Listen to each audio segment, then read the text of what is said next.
Obviamente me da mucho gusto en tenerlos acá, en recibirlos.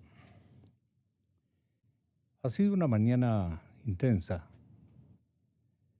pero queremos que la paz nacional sea una de las características en la evolución y en el acople que la gente tiene que hacer frente a estos escenarios. Sin desesperarnos, actuando como debemos actuar, la gente de bien. Yo sigo creyendo que el Ecuador profundo, el Ecuador mayoritario, está prendado de virtudes que nuestros abuelos y padres nos ofrecieron como el mejor aporte y activo para nuestras vidas.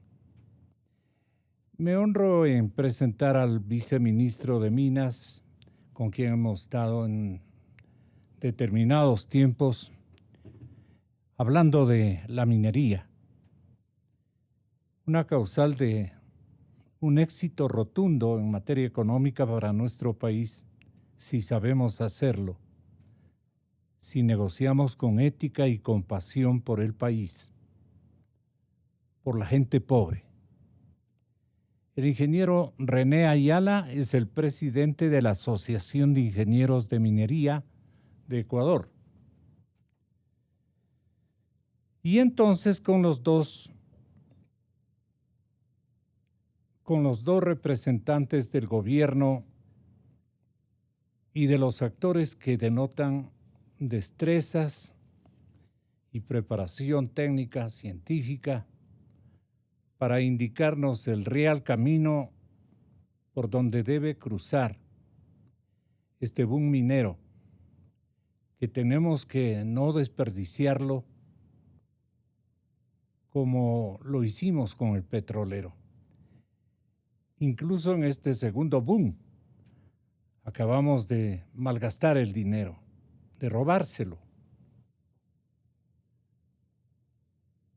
La situación en la minería tiene que reconfortarse. Señor ingeniero René Ayala, con su permiso, señor viceministro, ¿cómo comentan o aportan sus comilitantes de los colegios de minería del país estas instancias técnicas que tienen también que hacer demostraciones éticas, agrupándose en lineamientos de alta responsabilidad para con el país, sin vender el alma al diablo? Todos estamos en obligación de ver por nuestro país, agigantar un esfuerzo que ya iniciaron otros que están ya en este momento descansando en paz. Han habido muertos incluso, y hay una cantidad de delegaciones no tan cristalinas que digamos, que se están manifestando como concurrentes a sitios estratégicos que debemos guardar para los ecuatorianos de bien, no para cualquier ecuatoriano, sino para los ecuatorianos de bien, porque a título de que son ecuatorianos, ya están comprometidos en el área mafiosa de una explotación minera que, como el caso de Imbabura, ya comienza a preocuparnos.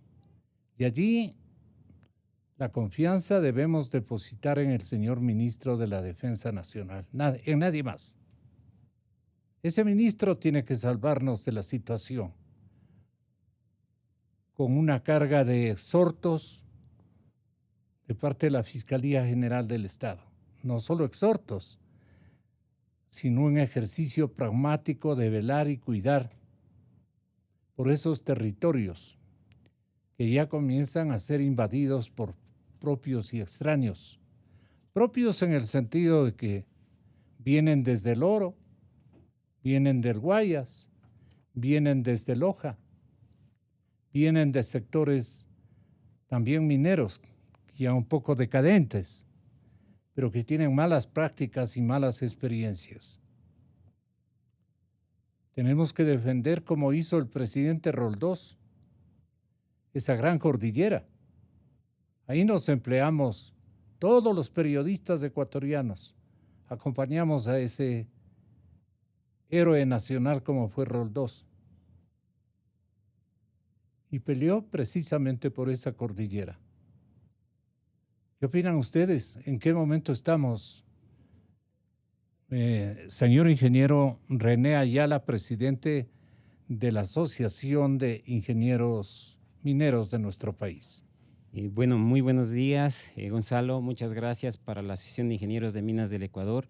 Siempre es una gran oportunidad para poder dar conocimiento a toda la ciudadanía y también compartir con amigo también el señor viceministro Fernando Benalcázar. Bueno, para la Asociación de Ingenieros de Minas del Ecuador es aportar técnica y científicamente todo el proceso productivo y haciendo una minería incluyente, porque no solamente el geólogo, el minero, la realiza la minería, la realiza todas las profesiones que requiere la industria, comunicaciones, el periodismo, ambiental, seguridad industrial, es decir, todas las estas. Y también estamos preocupados también con los estudiantes de las diferentes universidades, ¿no? Yo quisiera contarle una situación muy personal. Nosotros tenemos un programa que viajamos a Chile con todos los representantes de las diferentes universidades a nivel de ciencias de la tierra y nos llamó y un mensaje, el más principal yo creo, que preguntamos, ¿y cómo hace Chile? Porque son tan efectivos y productivos. Tan organizados y productivos, ¿no? Y total, nos dijeron, tienen la comunidad, un código minero excepcional. Sí, la comunidad, las empresas, el gobierno, trabajamos para Chile a través de la minería.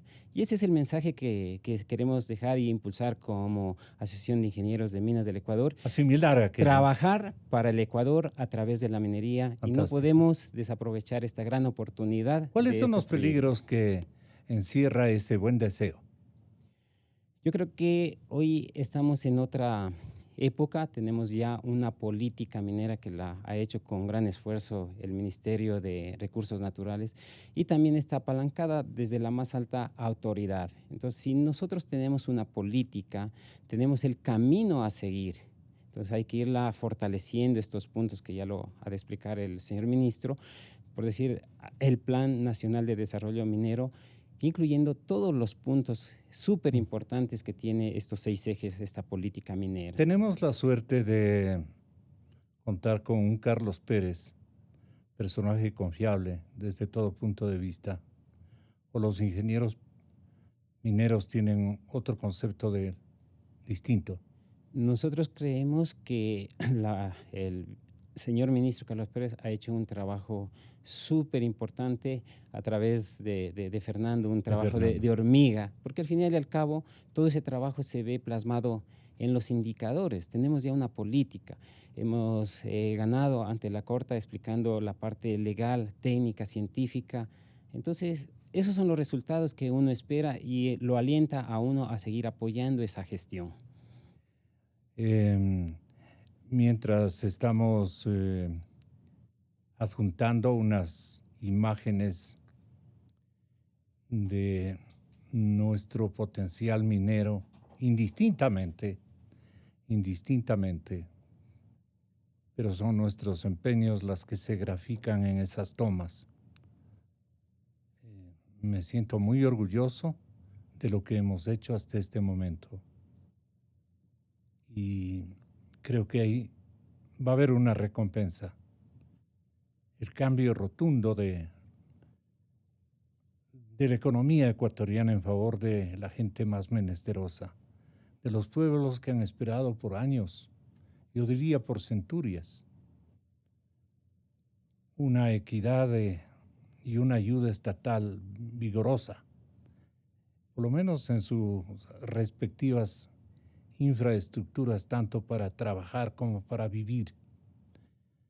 Me siento complacido con la presencia de ustedes. Viceministro, ¿qué tenemos como novedades este instante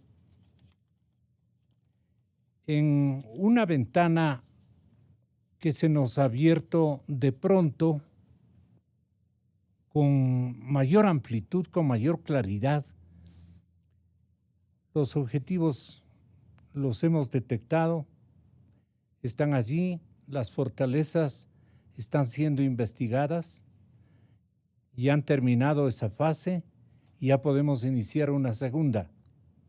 ¿En qué ámbitos? Yo no quiero precisarle ni exigirle por obvias circunstancias para no producir lo que de repente gente sin alma ni corazón ecuatoriano pueden estar configurando como estratagemas delictivas en contra de una buena labor como la que usted ha emprendido. Me da mucho gusto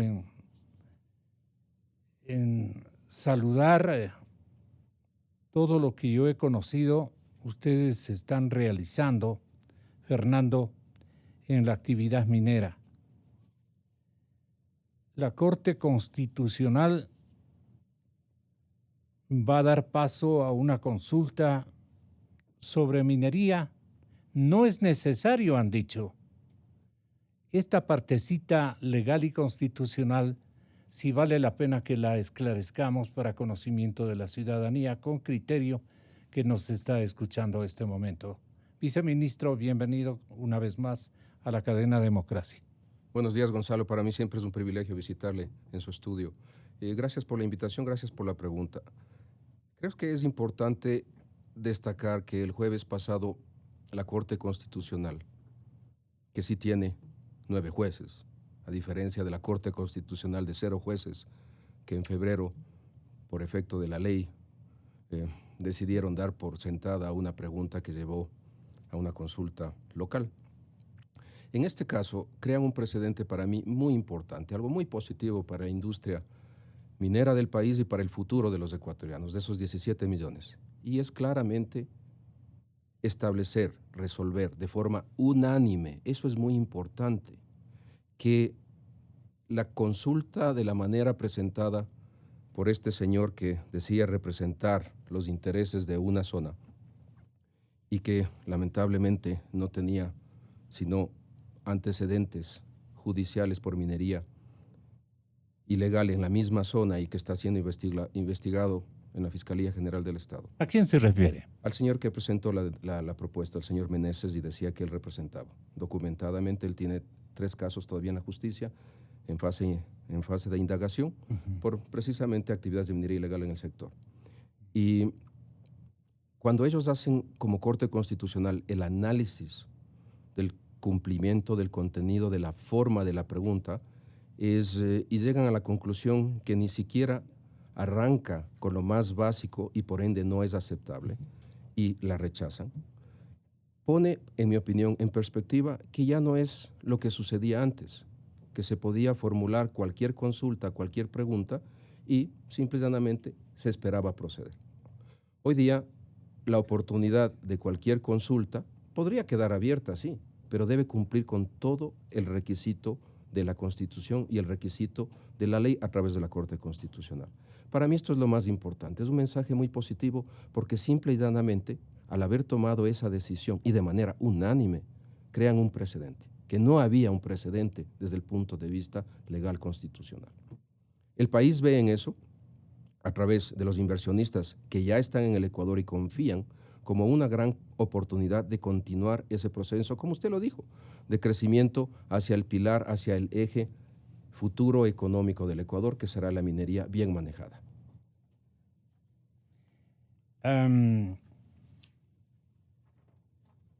Aquí hay un dato de la redacción del magazine guayaquileño Vistazo, que dice: Corte niega consulta popular para prohibir actividad minera.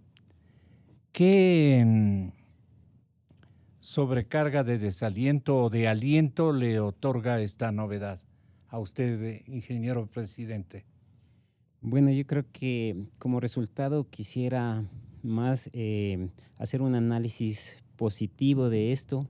Esto de la consulta nos ha permitido unirnos como sector, los gremios, el gobierno, las universidades, las empresas, y realmente nosotros estamos muy contentos porque hay una decisión oficial y eso nos da el punto de partida que tenemos que seguir trabajando, como lo dijo usted, con esa pasión por nuestro sector minero, ya que la minería es desarrollo, progreso para las presentes y futuras generaciones de todo nuestro Ecuador. ¿Cómo han hecho este milagro silencioso pero potente al final la nación chilena? ¿Ha sido un adorno, un agregado, un valor agregado singular por el tipo de población minera que ha concurrido a la tarea? ¿O es por las leyes? ¿O es por los parlamentos chilenos? ¿Es por la concienciación de los medios de comunicación lograda en base a un trabajo fructífero, todos por una sola causa, que tienen un desarrollo estupendo, maravilloso y en concierto? Lo que no va a ocurrir aquí si gente malévola ingresa a las filas a nombre de sentirse condueño de la riqueza minera de nuestro país. Allí está el peligro. ¿Cómo Chile logró detener esa avalancha sobre la minería? ¿Qué es lo que ha ocurrido en últimas horas en mi provincia, en Buenos Aires? Entonces, creo que este momento están tratándose incluso en casas, en clínicas y casas asistenciales de la capital de la República, en busca de la vida, un montón de gente. Creo que han habido refriegas terribles. ¿Qué puede darnos a conocer desde el Ministerio de Minería? A ver, la primera parte de su comentario. Chile ha pasado por un proceso, por una evolución a lo largo de varias décadas. En los momentos iniciales, en los momentos intermedios, probablemente vivieron y pasaron situaciones similares a las nuestras. No tal vez en estos casos extremos de la minería criminal, como yo les llamo, pero también en procesos de oposición, en procesos de desacuerdos entre grupos sociales, ambientales y la actividad minera. Este proceso llega que al momento haya una casi absoluta, una gran mayoría de personas que apoyan y ven la actividad minera como el eje principal económico de ese país, porque ya perciben, ya viven los réditos de esa actividad y los resultados económicos invertidos en el desarrollo social. Algo que es importantísimo tomar en cuenta, y voy a intentar acordarme alguna frase que el Papa Francisco en el 2016 dijo en México, en uno de los sectores mineros más importantes, con cientos de miles de personas ahí. El Papa decía, la montaña les da riqueza, la montaña les da la minería. Ustedes mineros son los que tienen que lograr que esa riqueza se distribuya para los que necesitan. Muy alineado con lo que usted dijo al inicio. Y nosotros en el gobierno, absolutamente conscientes y tenemos una industria y con una experiencia en una industria que fue el boom económico de este país y que continúa siendo el principal eje económico, sabemos que ese boom petrolero fue una escuela en la cual en la minería no podemos darnos el lujo de no haber aprendido de ella. La minería, al ser el futuro pilar económico del país, sí demanda buscar de una manera estructurada y dentro de un marco legal que es muy fuerte en el Ecuador, redistribuir adecuadamente esos ingresos para el beneficio del Estado en un 40% en el caso de las regalías. Precisamente porque son recursos no renovables. Correcto. Y en un 60% devolver, el 60% de las regalías, devolver a las zonas y áreas de influencia inmediata de los proyectos. La ley lo establece. Estamos en un proceso de estructurar de tal manera que esto y estos fondos estén disponibles para esas comunidades, pero no de una manera loca, no de una manera de que yo te paso cientos de millones de dólares y tú verás qué pasa. No, de una manera en la cual existan proyectos, existan planes estructurados con el Plan de Desarrollo Nacional y ciertos controles intermedios para que no se dé lo más sencillo, que es la corrupción. Así es. Viceministro, ¿qué viene en Chile después de la prospección, de la investigación, de la explotación como segundo punto? ¿Qué viene en tercer lugar después de que se logran conseguir la mayor explotación, si cabe el término, solo por curiosidad, porque nosotros estamos recién inaugurando la primera parte de esta trama, digamos, trama en el buen sentido de la palabra, No porque solo hay en otras Chile. tramas que no vale ni referirlas. Para no caer en eso, Chile, perdona que siga con el ejemplo de la nación sureña de nuestro continente, presionándoles para que ustedes digan lo bueno y lo malo de Chile, en los que debemos incurrir, no equivocarnos, explotar con inteligencia, continuo, son recursos que siendo no renovables y desaparecen por una mala formulación o estudios técnicos equivocados. ¿Por qué más puede destruirse una fase exploratoria que en Chile ha ocurrido? Han aparecido a los 20, 30 años de nuevo a primer nivel de exploración, porque dejaron, no sé, para segunda instancia, con otros propósitos. ¿Qué es lo que puede ocurrir en nuestro país? Cómo el Estado ecuatoriano, con todas sus agencias también privadas y compañías internacionales, pero alineadas con nuestras normas y nuestras leyes, pueden hacer de esto una fuente de trabajo, de investigación permanente y de explotación y generación de recursos que cambien la faz de esas áreas mineras, como puede ocurrir en cualquier momento en nuestro país. Y ojalá usted nos detalle hasta dónde hemos avanzado en exploración minera, para que entienda la gente y se vaya fusionando. Así hicimos con el Foro de Opinión Petrolera, que nosotros prestamos nuestro medio al ingeniero René Bucarán, que fundó ese programa de noticias de hidrocarburos y de petróleo, y ahora queremos hacer con la minería. Encantado, sería una gran idea. A ver, intentando contestar, no solo es Chile, sino cualquier país que ha alcanzado niveles de desarrollo en la parte minera. Dentro de las fases iniciales está la exploración inicial y avanzada, y llega un punto en el cual, en base a esos resultados, se hace una evaluación económica y se decide si ese prospecto tiene las condiciones, por infinidad de factores, para convertirse en una mina. Muy pocos prospectos se convierten en minas, pero el rato que cualquier empresa nacional, mixta o una empresa privada categoriza como tal, es el resultado de un esfuerzo sistemático, progresivo, para ver económicamente si es factible la ejecución y la operación y por ende la explotación futura.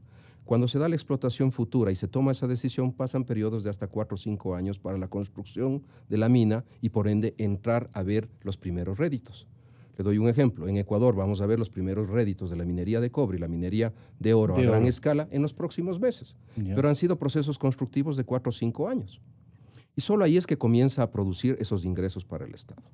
Nosotros, dentro de la política minera, Nos adelantó el Perú en esa zona de la cordillera del Cóndor, nos adelantó el Perú porque pelearon precisamente para tomarse esa cordillera. Usted decía unas palabras muy inteligentes hace un rato. El tema de la cordillera del Cóndor era vital. Si vemos estos dos proyectos de los que acabo de hablar, en línea recta están a 5 y a 15 kilómetros de la línea de cumbres de la cordillera. Es decir, había un motivo muy profundo de riquezas naturales que probablemente eso nos comentaba Perú identificó en su momento. Pero seamos realistas, Perú no tiene un nivel de desarrollo como nosotros tenemos de accesos viales para producir. Y en Perú, en la zona, existe muchísima minería ilegal, minería criminal, que se da por la falta de accesos y controles que se puede tener desde el Estado hacia el lado peruano. Pero nosotros, en el Ecuador, le decía, tenemos dentro de la política minera un eje vital con el cual definimos una política pública, que es el eje número 3, que se llama investigación y desarrollo. ¿Por qué hablo de eso? Porque usted me decía cómo nosotros llegamos a proyectarnos y ver el futuro. Mediante esto, mediante entender qué potencial geológico, qué potencial mineralógico, qué potencial geotécnico, etcétera, tiene el país para la minería.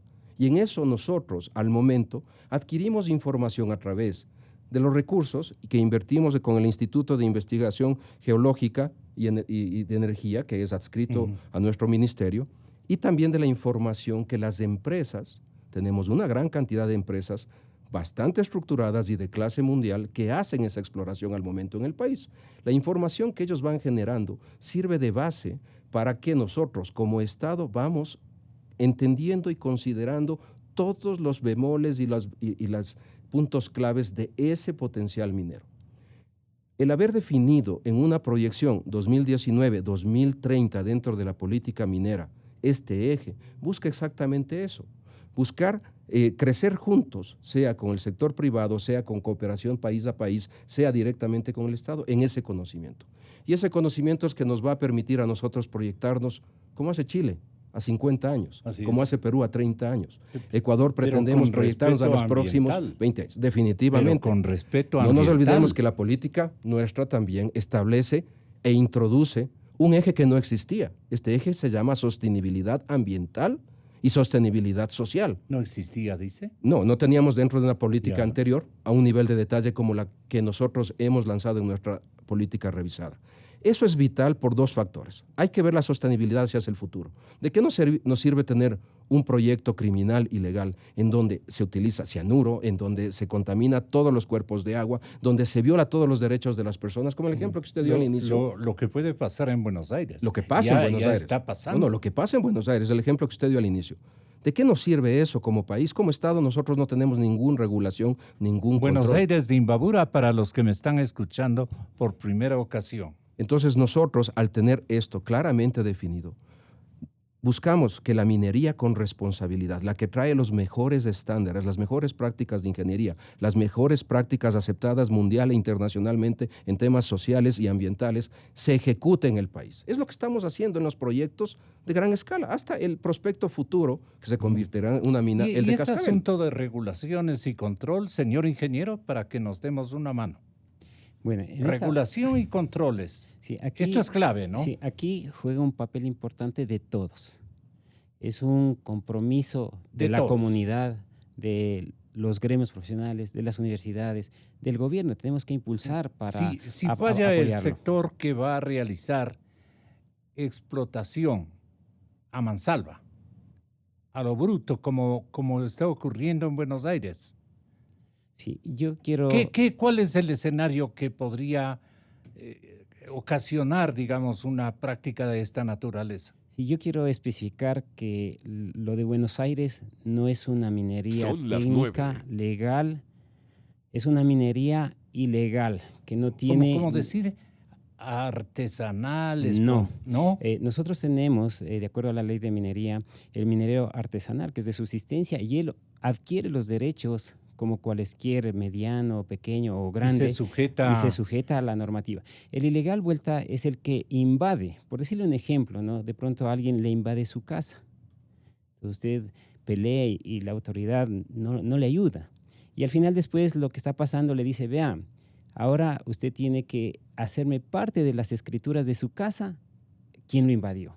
Entonces, esto está considerado un delito. Entonces, nosotros no podemos, como ha sido bien frontal y radical aquí el señor viceministro, nosotros estamos totalmente opuestos a esta minería ilegal criminal, como se la menciona.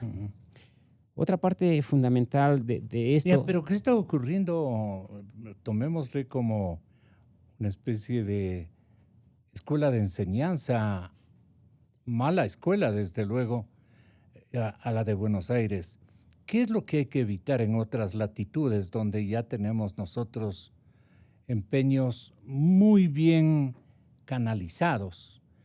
Estamos en una fase de lógica técnica, con estudios preliminares, detectando lo bueno y lo malo de cada una de esas áreas, apoderándonos de la parte fundamental donde los yacimientos se pueden explotar continuo, con tranquilidad, pero también con una relativa velocidad para evitar posesiones diferentes. Me imagino que es así, que gente en desespero ingrese y se apodere del terreno, por decir de alguna manera. ¿Cómo está colaborando el Ministerio de la Defensa, el Ministerio de Interior? ¿Cómo está colaborando con esta misión que es tan significativa, ¿no? Para que no hagan un trastorno de todas las regulaciones, desoigan mandatos, experiencias de países amigos, etcétera, etcétera, que han venido a definir, que han venido a destruir prácticamente una acción minera que se ha convertido, como algunos casos de naciones que conocemos, en una suerte de cuevas de todo el mundo, de orificios de todo el mundo, de una suerte de cabe, sin ningún tipo de regulación, ni sujetándonos a estándares internacionales. De esto, ¿quién tiene la responsabilidad, si ustedes nos explican, para que no se ilusione muchísima gente y no crean que, por ejemplo, invadir la cordillera X o los yacimientos tales y cuales, sin considerar la compañía que tiene la minería, que es el agua, sin contemplar el tratamiento que hay que dar a los recursos hídricos, estaríamos perdidos y agotados en un tiempo extremadamente corto y en medio de una guerra de guerrillas prácticamente trágico. Eso es lo que tenemos que evitar a todo costo, educando a la gente. Desde las urbes grandes tenemos que educar a la gente y hacerle advertir cómo se procesa una situación de esta naturaleza.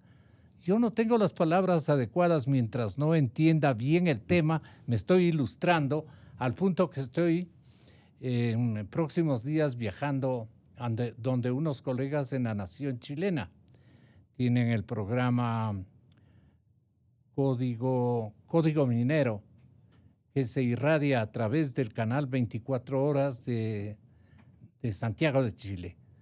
Hemos hecho un primer contacto y estoy disponiéndome a ir a recibir una especie de prácticas y de entrenamiento de una materia que desconocemos. Pero así ocurrió con el petróleo y luego nos volvimos no sabiondos ni cosa por el estilo, pero sí competitivos, como para poder realizar un ejercicio que beneficie a la familia minera. Y hay que comenzar a usar esta terminología. Viceministro, no sé qué le parezca a usted. No, yo creo que usted tiene unas precisiones bastante interesantes sobre las cuales yo puedo elaborar un poco. Los procesos de esta minería criminal son unos procesos estructurados sistemáticos. ¿Por qué estructurados? Siguen un modus operandi. Sistemáticos, siguen un sistema que va desde el financiamiento. Se necesita mucho dinero para hacer una minería ilegal a gran escala, como lo que está pasando en Buenos Aires y unos cuantos otros problemas que tenemos en el país.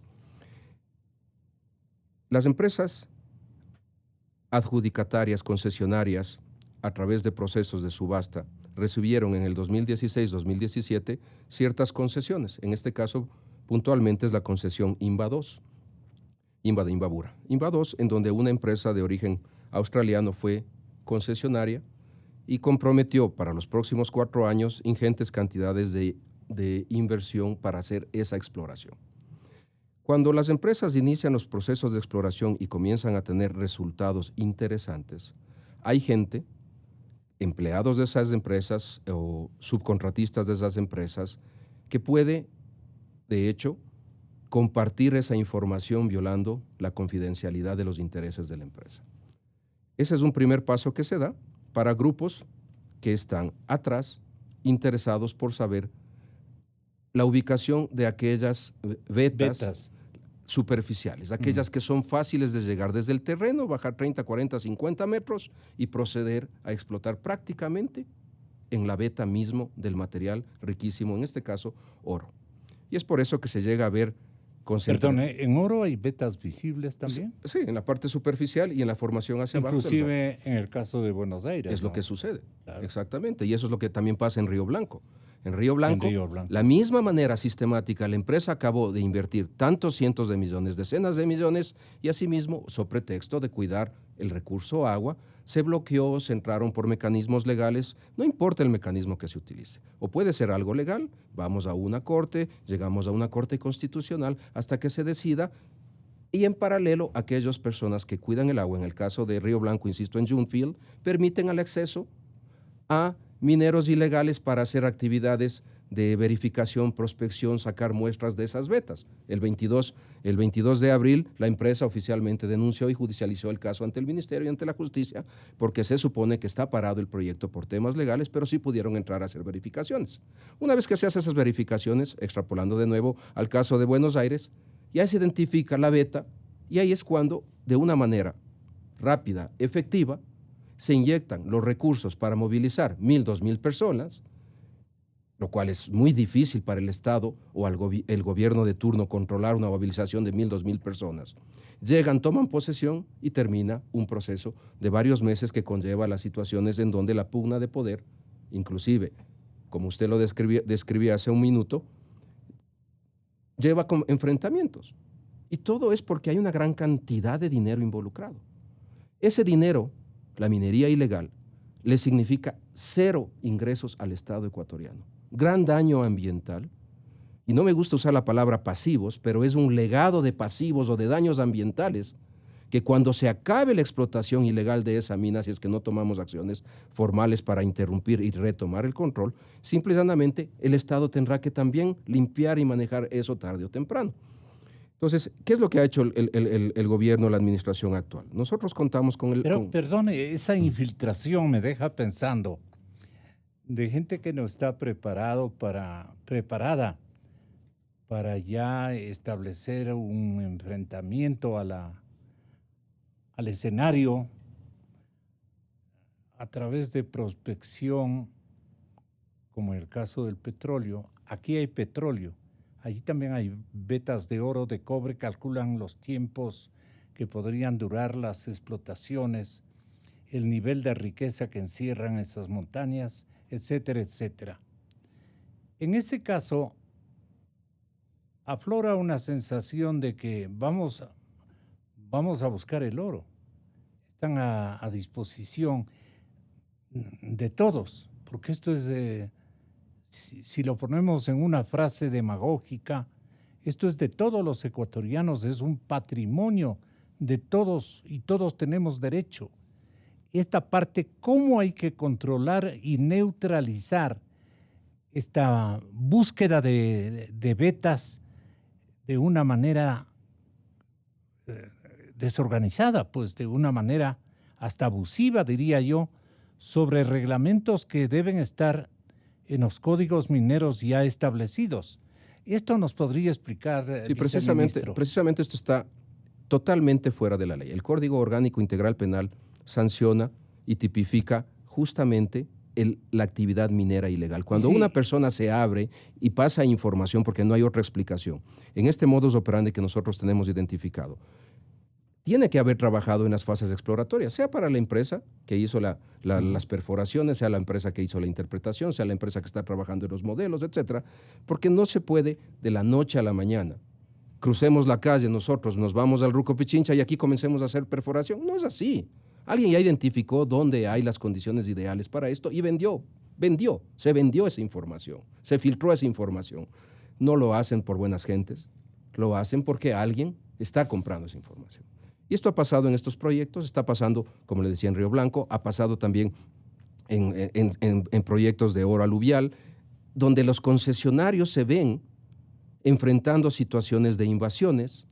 Si nosotros recibimos la información oportuna, se nos reporta de inmediato, coordinamos acciones desde el viceministerio, a través de la Agencia de Regulación y Control Minero, con las diferentes instancias que va desde la Policía Judicial hasta la intervención y el apoyo de militares y policías. Y hemos controlado muchísimas en el país.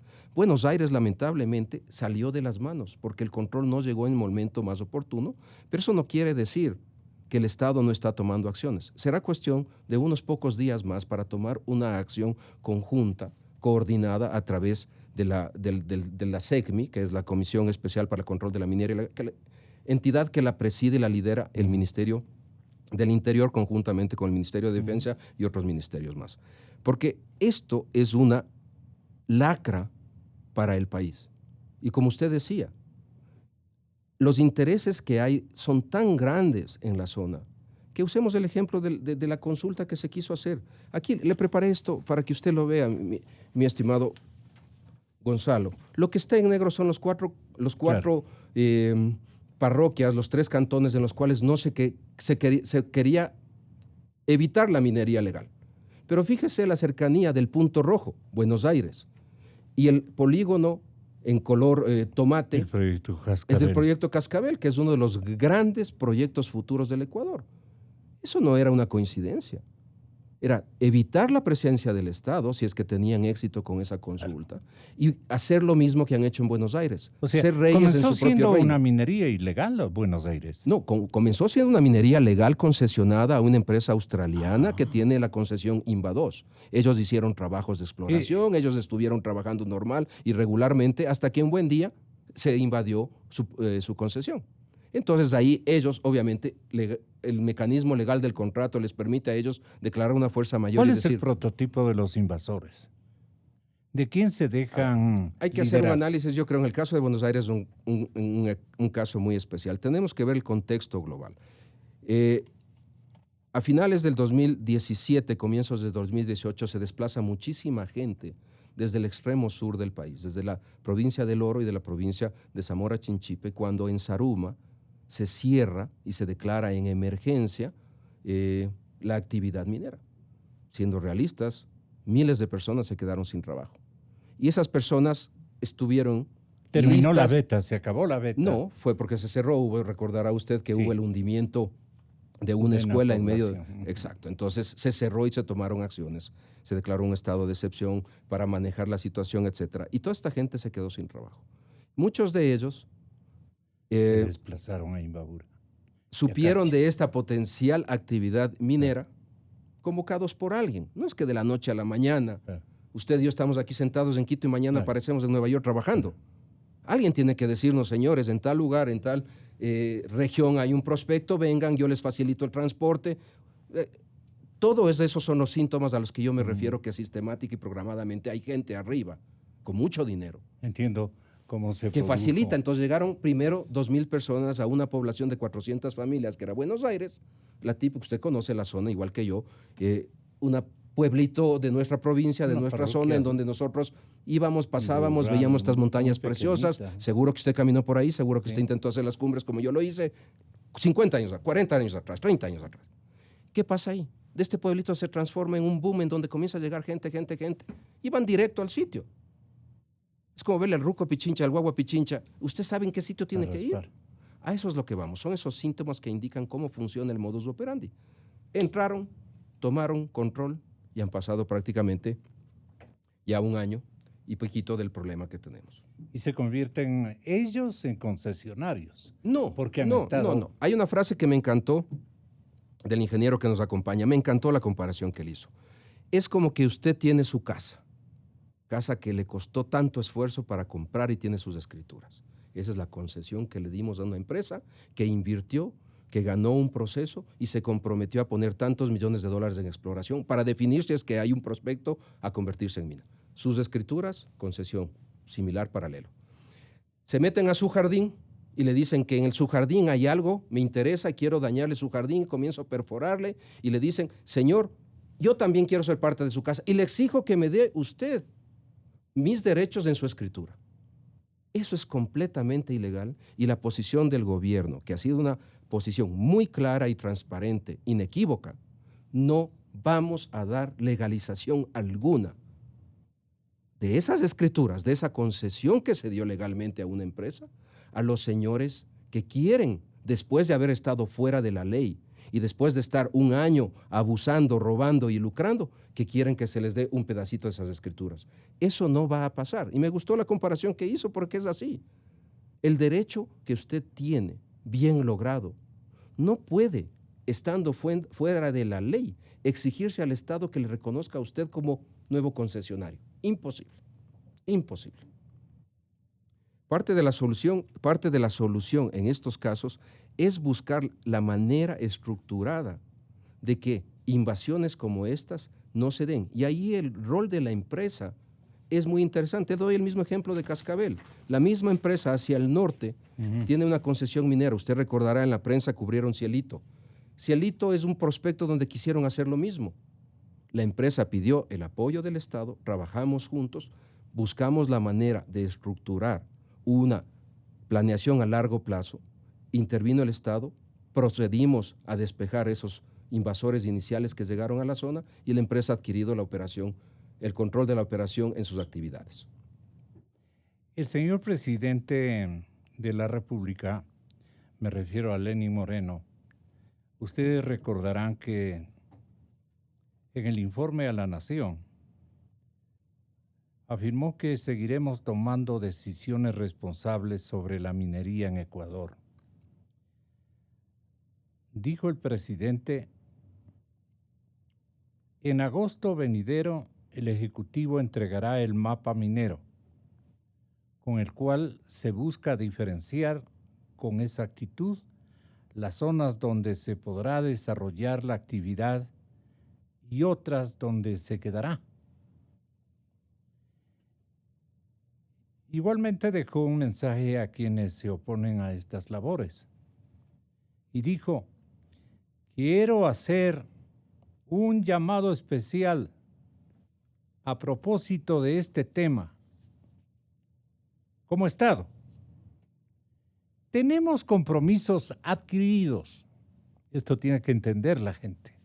Tenemos compromisos adquiridos para el desarrollo minero.